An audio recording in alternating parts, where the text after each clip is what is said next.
Tapi Calvin sudah gila. Dia tidak bisa mendengar Putri Bramasta sama sekali.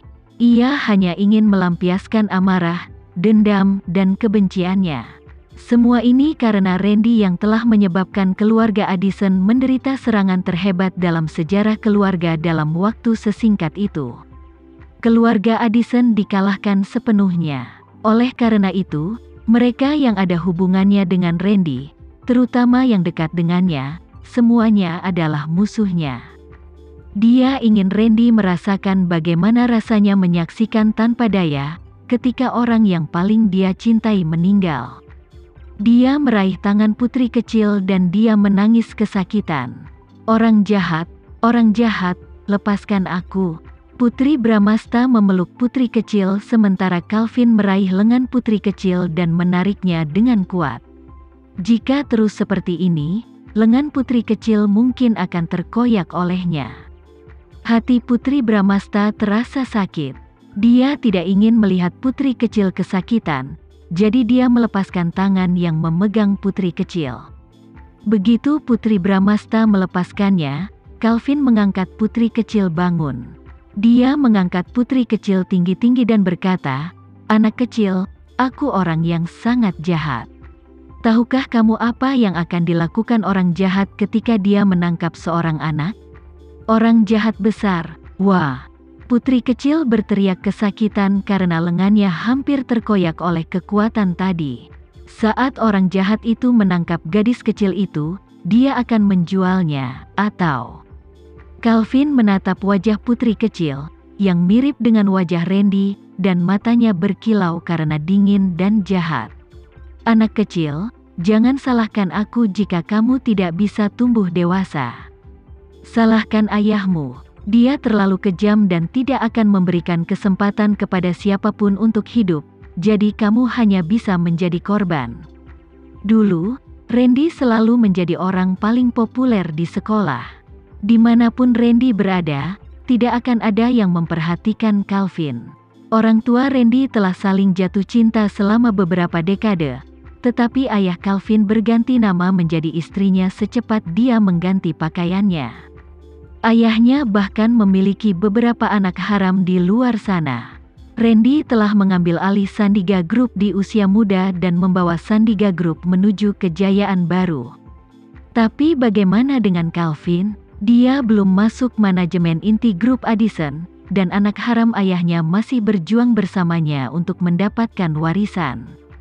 Saat ia masih berjuang mencari wanita yang pantas menjadi miliknya, Randy telah menikahi wanita tersebut selangkah lebih maju darinya. Kini anak mereka sudah berumur beberapa tahun. Dia dan Randy dilahirkan dalam keluarga kaya dan berkuasa, tetapi mengapa pertemuan mereka sangat berbeda? Apakah ini takdir? Namun, Calvin bukanlah orang yang percaya pada takdir. Ia yakin selama ia mau bekerja keras, ia juga bisa mendapatkan semua yang dimiliki Randy. Kegigihan seperti inilah yang membuatnya mengamati setiap gerak-gerik Randy selama ini. Kegigihannya menjadi penyakit mental. Namun, ketika dia telah bekerja keras selama bertahun-tahun dan semakin dekat dengan Randy, dia pikir dia akan menggantikan Randy. Tapi saat dia siap untuk bertarung dengan Randy, Randy membalas, sehingga dia hampir tidak punya kesempatan untuk melawan. Grup Addison yang dulunya kejayaannya konon sebanding dengan Sandiga Group, luluh lantak akibat serangan Randy dalam waktu yang begitu singkat, hingga kejayaan grup Addison seolah belum pernah ada sebelumnya. Semua itu dilakukan oleh Randy dan timnya. Randy lah yang membuatnya kehilangan segalanya. Bagaimana mungkin dia tidak membencinya? Orang jahat besar. Putri kecil menyeka air mata dari wajahnya saat dia mengerucutkan bibirnya. Dia sangat takut hingga tubuh kecilnya gemetar tak terkendali. Dia merindukan ayahnya dan kakaknya David. Jika ayahnya dan kakaknya David ada di sini, mereka pasti akan mengalahkan orang jahat itu. "Kamu benar, anak kecil. Aku orang jahat." Calvin menepuk-nepuk wajah kecilnya yang merah muda dan berkata sambil tersenyum, "Tapi, anak kecil, Apalagi yang bisa kamu lakukan padaku selain menyebutku orang jahat? Putri kecil mengerucutkan bibirnya. Dia tidak mau menangis, tapi air mata mengalir deras di pipinya. Dia masih takut. Melihat wajah putri kecil yang menangis, Calvin sangat gembira. Dia berkata, "Anak kecil, izinkan aku memberitahumu. Jika aku melepaskan tanganmu, kamu akan jatuh ke lantai yang keras dan mungkin hancur berkeping-keping." Ketika ayahmu tiba, yang dia lihat hanyalah boneka rusak. Calvin membayangkan adegan di mana gadis kecil itu jatuh ke tanah berlumuran darah. Dia tertawa gila dan menggelengkan kepalanya. Dia menghela napas dan berkata, "Sayang sekali anak secantik itu mati begitu saja." "Ayah, ibu, kakak David." Mulut putri kecil bergerak-gerak saat dia terisak dan memanggil orang yang paling dia percayai. Mereka adalah pendukung terkuatnya dan orang-orang yang bisa membuatnya merasa aman. "Anak kecil, menangislah lebih keras. Jika aku melihatmu menyedihkan, aku mungkin tidak tega menghancurkanmu hingga berkeping-keping." Nada bicara Calvin seperti nada pembunuh yang mengerikan. "Pergilah ke neraka," Putri Bramasta berteriak. Saat Calvin menyelesaikan kalimatnya, suara Putri Bramasta terdengar dari belakangnya. Pada saat yang sama, sebuah tongkat mendarat dengan keras di kepalanya. Karena kepalanya dipukul, Calvin hanya bisa merasakan beban di kepalanya. Visinya hilang. Dia tidak bisa melihat atau mendengar apapun. Bang, dia terjatuh ke belakang dengan keras. Dan sebelum jatuh, dia melonggarkan cengkeramannya di tangan putri kecil. Putri kecil jatuh ke tanah.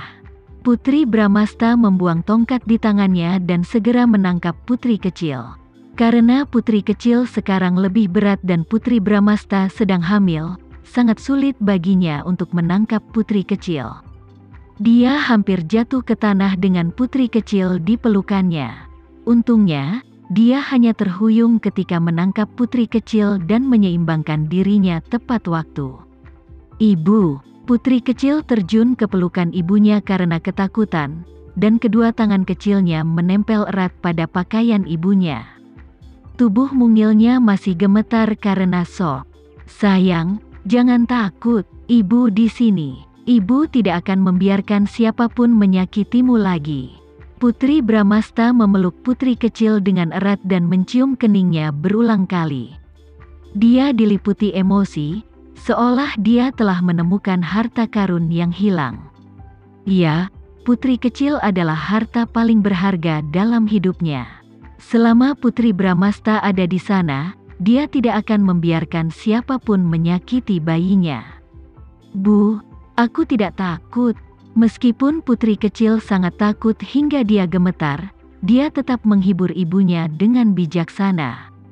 "Sayang, ibu akan membawamu keluar dari sini dulu. Kita akan mencari ayah." Calvin pingsan olehnya, tapi dia tidak tahu berapa lama dia bisa tetap tidak sadarkan diri, jadi dia harus pergi bersama putri kecil sesegera mungkin. Putri Bramasta berlari keluar seolah-olah dia sedang berlari menyelamatkan nyawanya dengan putri kecil di pelukannya. Dia berlari beberapa saat sambil menggendong putri kecil, tetapi sebelum dia bisa keluar dari rumah besar yang kosong itu, tangannya terlalu lemah untuk menggendong putri kecil. "Bu, apakah ayah akan datang?" Putri kecil selalu percaya bahwa ayahnya akan datang untuk menyelamatkan mereka. Namun dia telah menunggu lama, namun ayahnya tidak muncul. Dia mulai kehilangan kepercayaan. "Sayang, dia tidak akan meninggalkan kita, tapi kita tidak bisa menunggu dia menyelamatkan kita. Kita harus menemukan cara untuk menyelamatkan diri kita sendiri jika memungkinkan. Dengan cara ini, kita bisa menyelamatkan banyak masalah untuknya." Putri Bramasta dengan lembut membelai kepala putri kecil, tersenyum padanya dengan lembut, dan berkata, "Sayang, ibu tidak bisa memelukmu lebih lama lagi. Ayo, lingkarkan tanganmu di leherku. Ibu akan menggendongmu lebih tinggi." Putri Bramasta bisa menurunkan putri kecil jika dia tidak bisa lagi menggendong putri kecil. Namun, Putri Bramasta tidak mau melepaskan putri kecil. Dia takut jika dia ceroboh, putri kecil akan dibawa pergi lagi. 4 tahun lalu, seseorang telah membelah perutnya untuk mengambil putrinya. Dia tidak akan membiarkan hal itu terjadi lagi. Oke, putri kecil menganggukkan kepala kecilnya dengan manis dan mengulurkan tangannya untuk menggendong ibunya. Anak yang baik, kata Putri Bramasta. Dia jelas lemah, tetapi untuk melarikan diri dengan selamat bersama putri kecil, tubuhnya sepertinya diisi dengan kekuatan tak terbatas.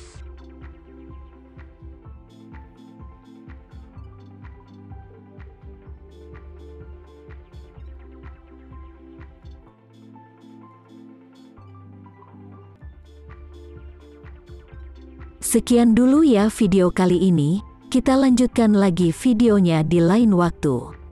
Oh iya, bagaimana menurut kalian? Semoga bisa sedikit menghibur kalian semua. Untuk teman-teman yang baru nonton, jangan lupa subscribe ya, hehehe. Dan kalau teman-teman ada yang ingin gabung langganan, bisa langsung gabung saja untuk dapat fitur yang menarik dan sedikit membantu Mimin. Terima kasih banyak sudah menonton, sampai jumpa lagi, bye.